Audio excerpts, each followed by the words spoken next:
Stepdad sabotaged my engagement, claiming his son deserves my fiancé. Before we begin the story, make sure to subscribe to our channel and never miss more incredible stories every day. Why are you so selfish? Tyler actually needs a woman like her.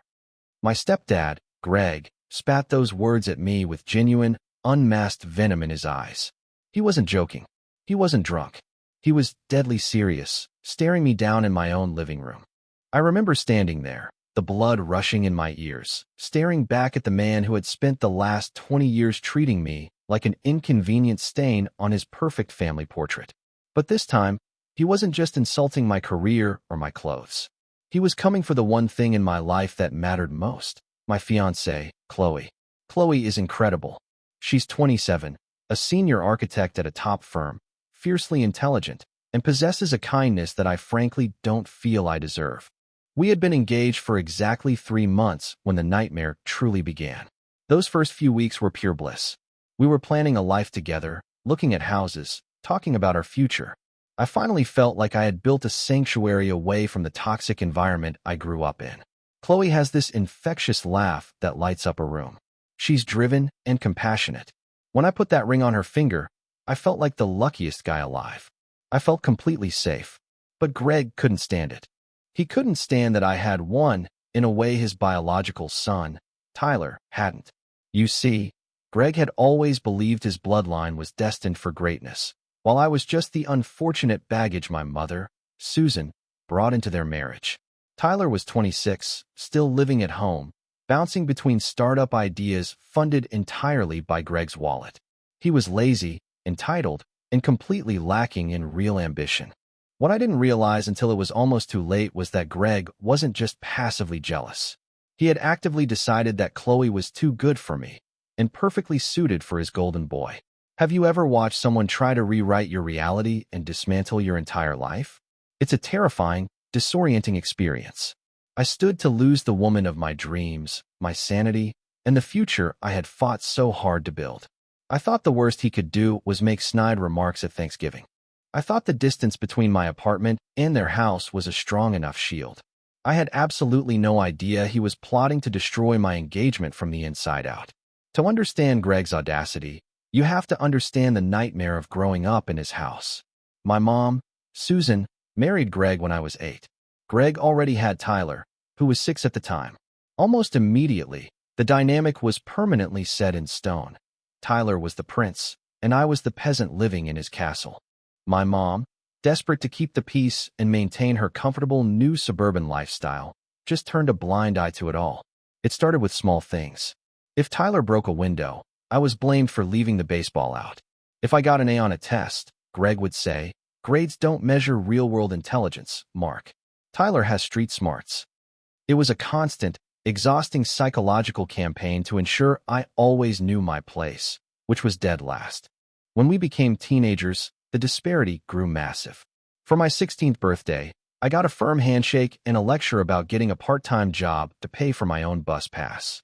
For Tyler's 16th, Greg bought him a brand new Mustang. Tyler needs safe transportation for his extracurriculars, Greg explained, completely deadpan. Tyler's only extracurricular activity was vaping behind the bleachers. I worked at a grocery store, saved every penny, and put myself through college. Tyler dropped out of 3 different universities and somehow still got a 6-figure allowance to find his passion. I learned to become fiercely independent. I had to be. I moved out the day I turned 18, got my degree in logistics, and built a solid, quiet life for myself. I rarely asked them for anything, because asking meant giving Greg leverage. I thought I had successfully detached myself from their twisted dynamic. But toxic people don't let you escape that easily. They see your independence as a personal insult, a challenge to their authority. My success, especially finding someone as amazing as Chloe, completely shattered Greg's carefully constructed narrative that his son was superior. He couldn't accept that the stepson he treated like dirt was thriving while his biological masterpiece was playing video games in the basement at 26. He needed to correct the universe's mistake. My happiness was an active threat to his ego that had to be neutralized. I never suspected the terrifying lengths he would go to just to restore his twisted hierarchy. The proposal was perfect. I took Chloe to the botanical gardens where we had our first date, got down on one knee, and promised her forever. She cried, I cried, and we spent the rest of the weekend in a blissful bubble. The following Sunday, we went to my parents' house for the obligatory celebratory dinner. I braced myself for the usual passive aggression, but what happened was infinitely weirder. When we announced the news, my mom gave a theatrical gasp and hugged Chloe.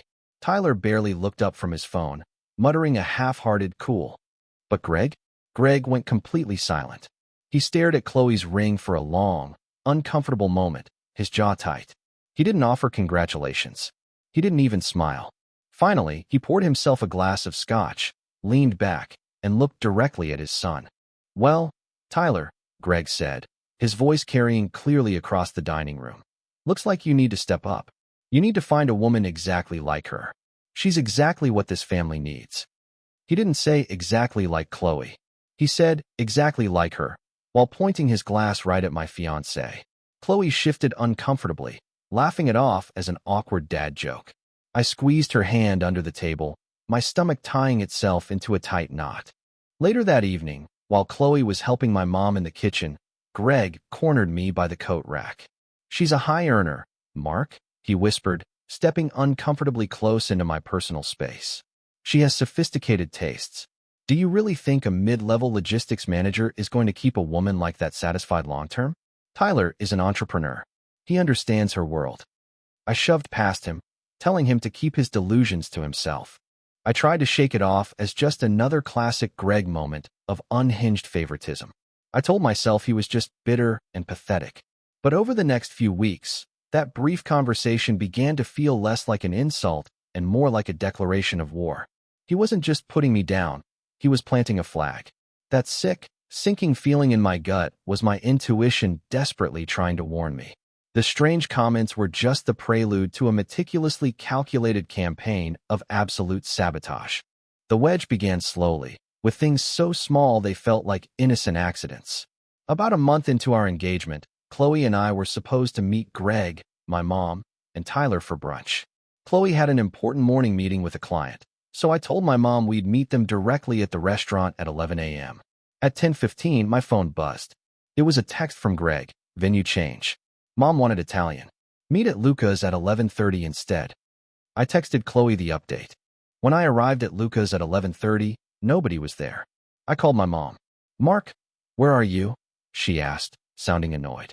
We've been at the original brunch spot for 30 minutes. Chloe is here with us, and you're making her look foolish. Panic spiked in my chest. I sped across town, walking into the restaurant to find Chloe sitting awkwardly next to Tyler, who was aggressively pouring her mimosas and talking about his crypto investments. Greg looked up, shaking his head. Mark, you really need to get your scheduling together. Chloe deserves someone reliable. I pulled out my phone to show the text, but Greg smoothly interrupted. I sent that yesterday about dinner next week, Mark. You must be stressed. It's okay. Tyler's been keeping her excellent company.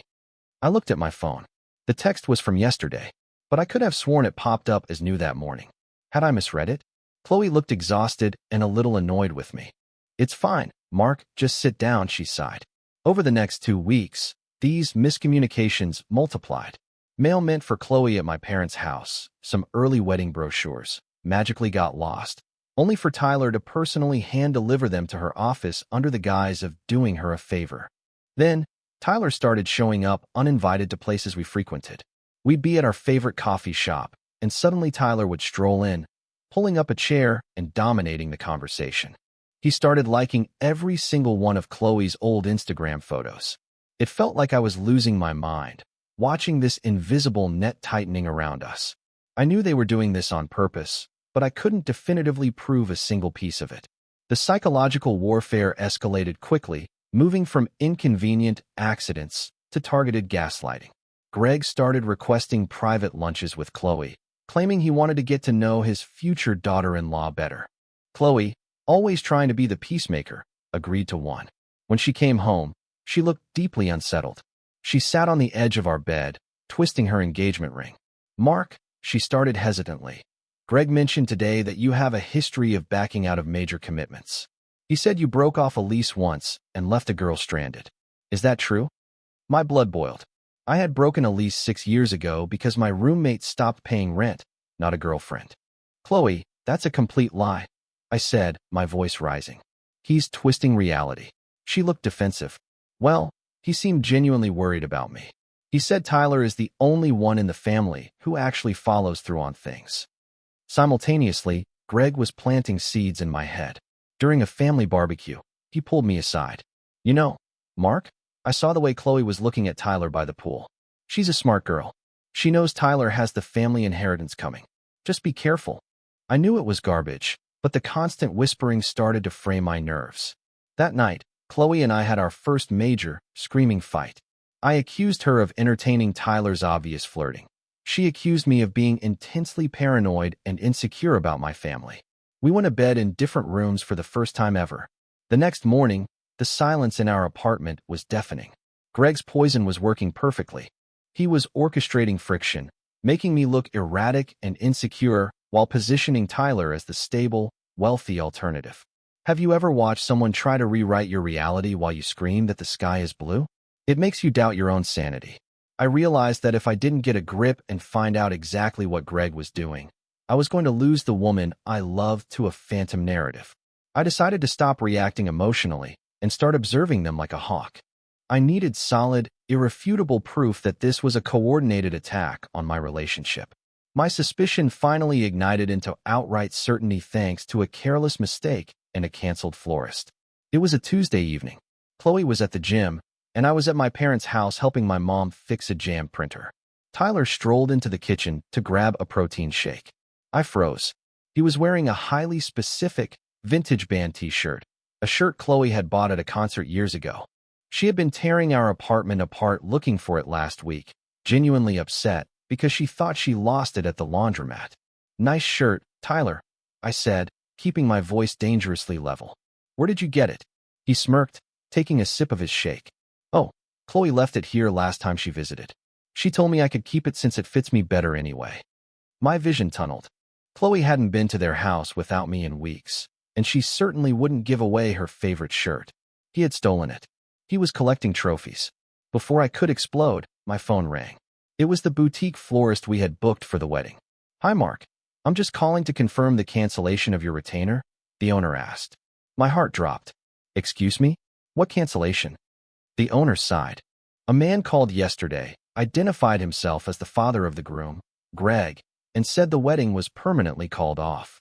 He demanded the deposit be refunded to his credit card. I felt physically sick. Greg hadn't paid that deposit. Chloe and I had. He had impersonated me to sabotage our vendors. Do not cancel anything, I told the florist, my voice shaking with rage. Keep our date secure. I hung up and stared at the kitchen wall. This wasn't just weird family dynamics anymore. This was active, malicious interference. This was a hostile takeover of my life. Greg wasn't just making comments. He was making phone calls. Tyler wasn't just flirting. He was stealing her belongings to create a false narrative of intimacy. I realized then that confronting them right now would be useless. They would deny it, call me crazy, and spin it to Chloe. I needed to trap them perfectly. I needed to build a case so bulletproof that even my enabling mother couldn't deny the terrifying reality of what they were doing. The breadcrumb trail wasn't hard to find once I actually started looking for it. The following Saturday, my mom hosted a family dinner. I told Chloe to fake a migraine and stay home, knowing I needed to be entirely alone to snoop. While everyone was out on the patio drinking wine, I slipped into Greg's home office. My heart was hammering against my ribs. I knew his password. He used the same stupid sequence for everything since 2010. I opened his laptop and went straight to his email, searching Chloe's name. What I found made me want to vomit. There was a folder labeled T&C. Inside were dozens of emails. Some were forwarded confirmations of our wedding vendors, which meant he had hacked into Chloe's email account to get the details. But worse were the emails between Greg and Tyler. Greg was sending Tyler detailed dossiers on Chloe, her favorite flowers, her work schedule, her coffee orders. It was a step-by-step seduction manual written by my stepdad for my stepbrother. I pulled out my phone and started photographing the screen, my hands shaking uncontrollably. I found fake emails drafted to look like they were from me, confessing to affairs, ready to be sent to Chloe at the right time. I checked the family Verizon plan on his open browser. There were hundreds of text messages between Greg and Tyler logged during the exact times Chloe and I were having our worst arguments. They were orchestrating the fights in real time. Mark is blowing up. Push the inheritance angle now. One message preview read. He was weaponizing my trauma. He was funding Tyler's new gentleman wardrobe specifically to appeal to Chloe's aesthetic. I found a receipt for a $2,000 tennis bracelet Greg bought, with a note attached, for T to give to C when the dust settles. This wasn't just an overbearing parent wanting the best for his son. This was a deeply sick, pathological obsession with taking what was mine and handing it to his golden child. I quietly closed the laptop, my mind racing with the sheer, horrific scale of the betrayal. I had the smoking gun, but I needed to know exactly how deep this sickness went before I pulled the trigger. The mini twist hit me when I reviewed the photos of the emails later that night in my car. I had assumed Greg was doing this purely out of malicious favoritism, trying to upgrade Tyler's life. But as I read the exchanges more closely, the true, sickening motive revealed itself. This wasn't just about giving Tyler a nice wife. This was about Greg's financial survival. I zoomed in on an email from Greg to Tyler dated 2 weeks prior. If you don't lock this down, we lose everything. Her architecture firm is pulling down millions. Once you're married, her assets are our safety net. You have to get her away from Mark before they sign a prenup. I sat there stunned. Greg, the man who constantly mocked my mid-level salary and flaunted his wealth, was entirely broke. His arrogant facade was a crumbling house of cards. He had heavily leveraged his business on terrible investments, and the bank was calling in his loans. He didn't want Chloe for Tyler because he thought Tyler deserved love. He wanted Chloe because he needed a wealthy host for his parasite son, and ultimately, for himself. I was just the obstacle standing between him and his financial bailout. He was literally trying to traffic my fiancé into his family to pay off his massive debts. He was funding Tyler's fancy dates with credit cards that were maxed to the limit, betting it all on this insane sabotage plot. He thought I was too stupid to notice, and Chloe was too nice to fight back. The rage that washed over me wasn't hot and chaotic. It was ice cold and highly focused. I drove home and woke Chloe up. I sat her down at the kitchen table and laid my phone between us. You need to look at these, I told her quietly.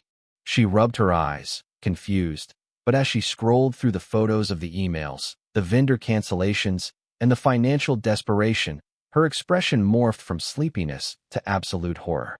She covered her mouth, tears welling in her eyes. My God, Mark, they're treating me like an asset, like a bank account. We were no longer just an annoyed couple dealing with bad in-laws. We were the targets of a desperate, calculated financial predator who wore the mask of a father. The plan formed over the next 48 hours. We knew we couldn't just cut contact and run. If we did, Greg would spin a narrative that I was isolating Chloe, and he would play the victim to my mother and the rest of our extended family. I refused to let him control the narrative anymore. We needed to obliterate his reputation so thoroughly that he could never recover. We decided to play along. Chloe was incredible. She dried her tears, steeled her nerves, and agreed to be the bait. Over the next week, she unblocked Tyler's number and responded politely to his texts, giving him just enough rope to hang himself. She agreed to meet Tyler for a friendly coffee. What Tyler didn't know was that I was sitting 3 booths down, recording the entire conversation on my phone. Tyler, emboldened by his perceived progress, laid it on thick. Mark just doesn't appreciate you, Chloe. His recorded voice echoed in my headphones. My dad even says Mark is talking about calling off the wedding. I can give you the life you actually deserve. I gritted my teeth, forcing myself to stay seated as he reached across the table to touch her hand. Chloe expertly pulled away, playing the confused, vulnerable fiancé perfectly. Meanwhile, I contacted the canceled florist, the caterer, and the venue, explaining the situation. I got written, signed statements from all of them confirming that Greg had impersonated me to cancel our contracts. I compiled the financial emails, the vendor statements, and the audio recording into a single, devastating PowerPoint presentation. We were going to host a dinner party at our apartment. I told my mom it was to discuss major changes to the wedding plan. Greg and Tyler accepted the invitation immediately, their smug satisfaction practically radiating through the text messages. They thought they had won. They thought I was surrendering. The trap was set, The evidence was locked and loaded, and the stage was perfectly prepared for their absolute destruction. I was going to burn his golden pedestal to the ground. The close call happened the day before our planned dinner trap. I had gone over to my parents' house to pick up a few childhood photo albums my mom wanted to give us for the wedding display. Part of my cover story to keep them comfortable. My mom was upstairs, and I was in the living room boxing up the albums. Greg walked in, locking the door behind him. He looked unusually severe. He walked over to the mantel, poured a drink, and turned to me. "Mark, we need to have a real talk. Man to man." I kept my face blank, clutching a photo album to my chest. "Sure, Greg. What's up?" He took a slow sip. "I know things have been tense, but you have to see the writing on the wall.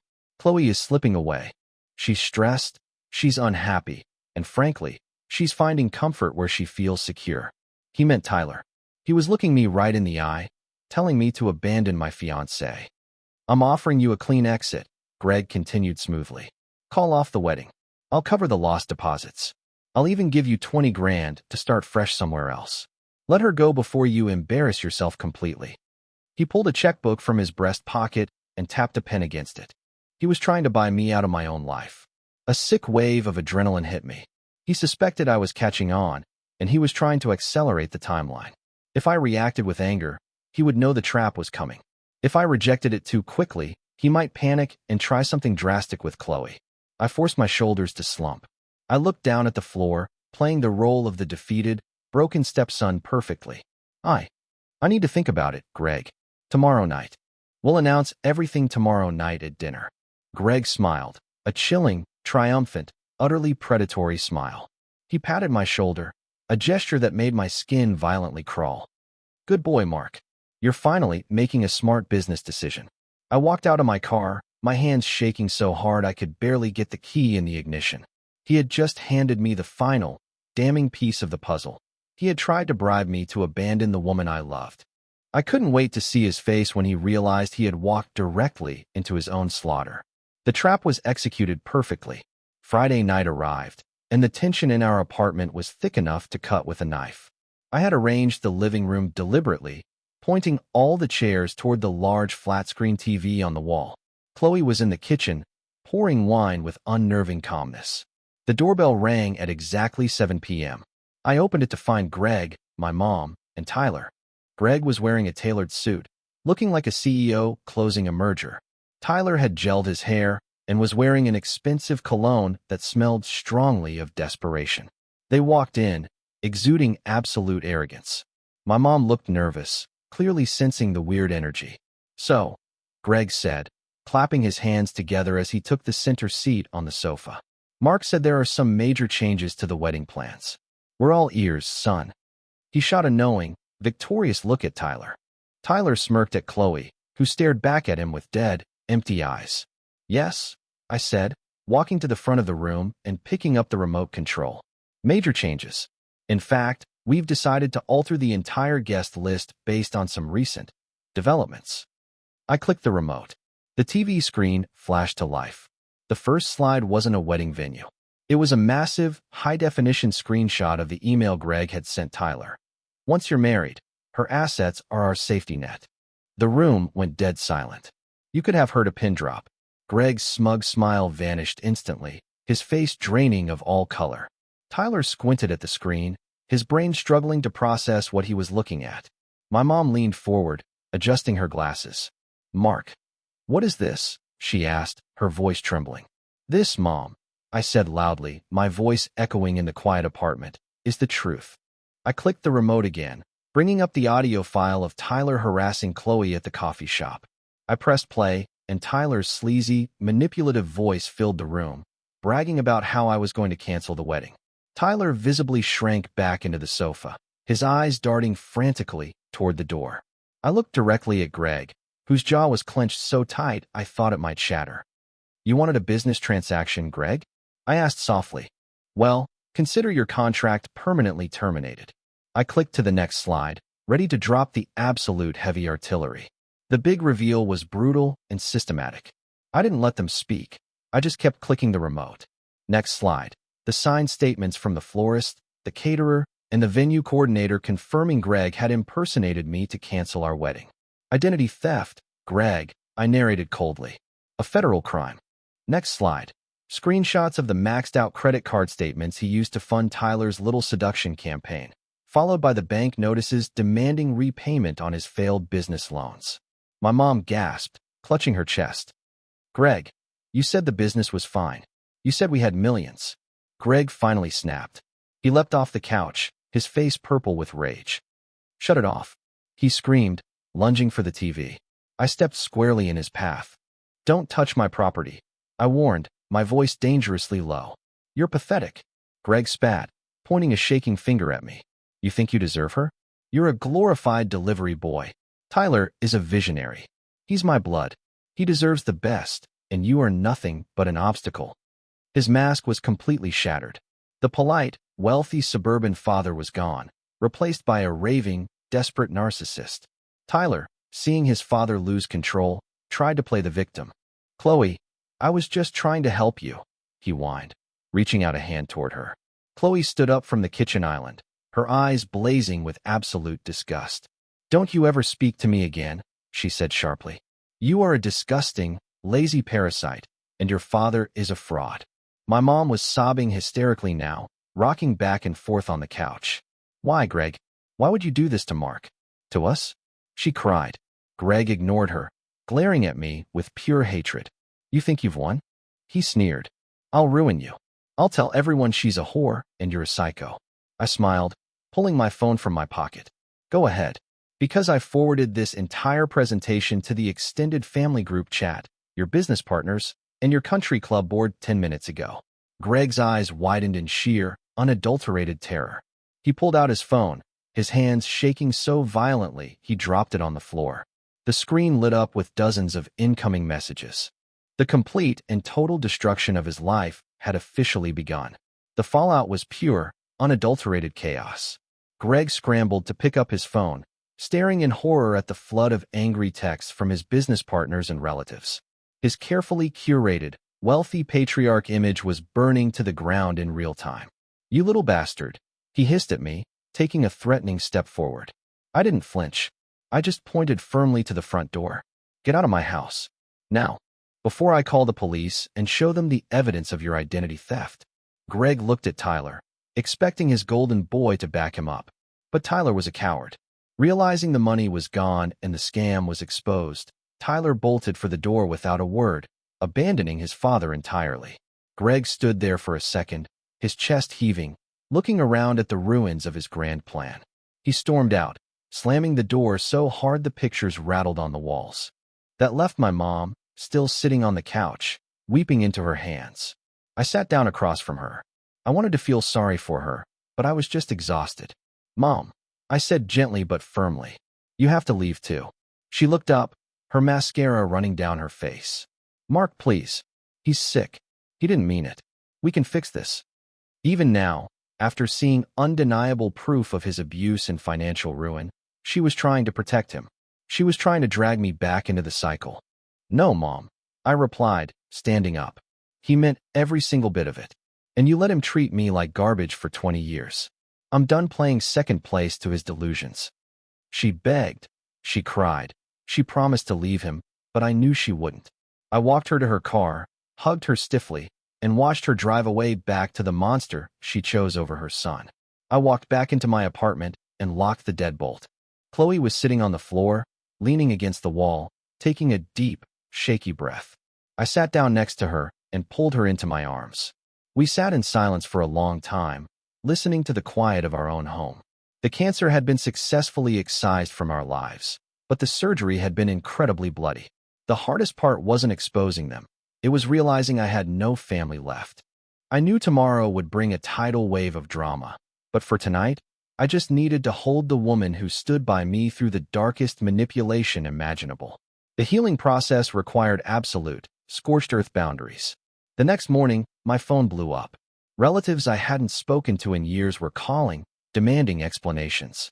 Some supported me, horrified by the evidence.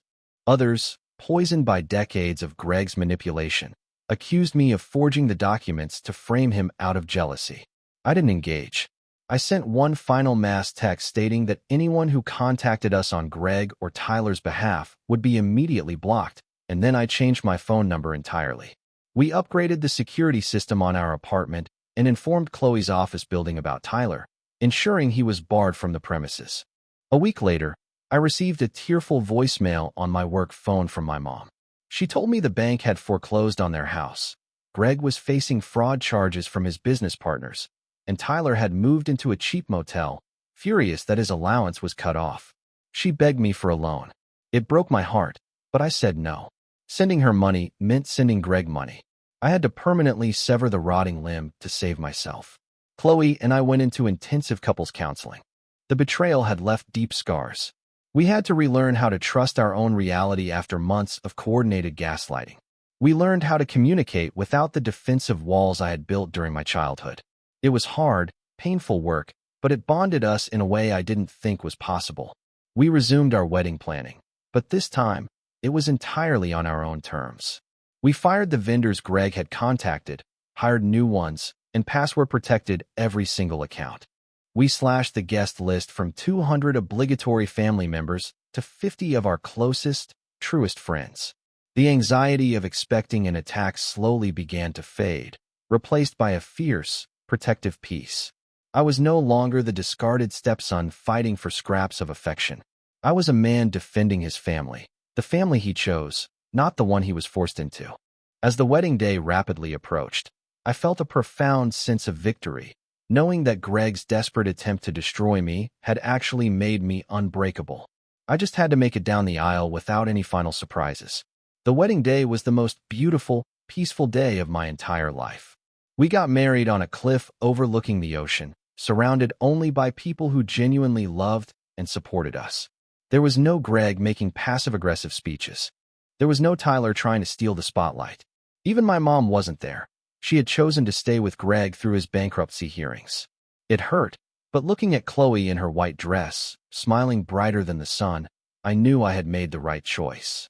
I learned a brutal but necessary lesson about blood and loyalty. Society tells us that family is everything, that you must forgive toxic parents because they're the only family you have. That is a dangerous, manipulative lie. Blood means absolutely nothing if it is used as a weapon to control, belittle, and use you. I spent 20 years trying to prove my worth to a man who only saw me as an obstacle to his own son's success. I learned that you cannot reason with narcissism, and you cannot heal in the same environment that broke you. To anyone watching this who is dealing with toxic in-laws, or a family that constantly puts you in second place, stop trying to win their rigged game. Document everything. Protect your peace fiercely. And when the time comes to walk away, do it loudly, clearly, and without a single ounce of regret. You do not owe your sanity to anyone, no matter what their title is in your family tree. Chloe and I are now 2 years into our marriage. We just bought a beautiful house, far away from the suburbs I grew up in. I got a major promotion at work, and we are talking about starting a family of our own soon. Sometimes, I look back at the chaos of that year, at the elaborate, terrifying lengths Greg went to just to steal my happiness. But he failed. He sits in the ruins of his own arrogance, while I get to wake up every single day next to the love of my life. The absolute best revenge you can ever get against people who try to destroy you is living a spectacular, joyful life entirely without them.